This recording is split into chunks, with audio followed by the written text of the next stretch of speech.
Start.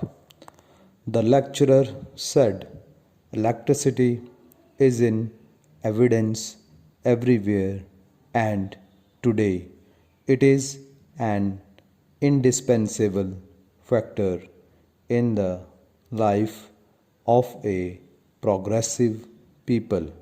Stop.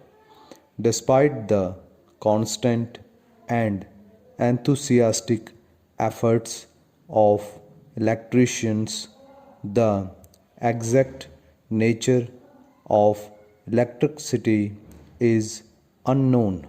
Stop. Among the reforms for which science is responsible, none has been more singularly beneficial to the race than the application of electricity to the needs of mankind. Stop. The reformer is now turning his attention to domestic duties, which are undergoing a revolution in the hands of the electrical engineer. Certainly, the reformation is very slow, and it is very unfortunate that housewives in this country should show some opposition to methods of electric cooking. Stop. Of electric cookers, he could not speak too enthusiastically. They do not fluctuate in temperature.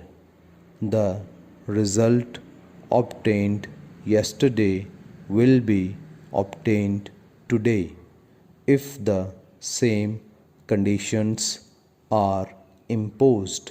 Stop.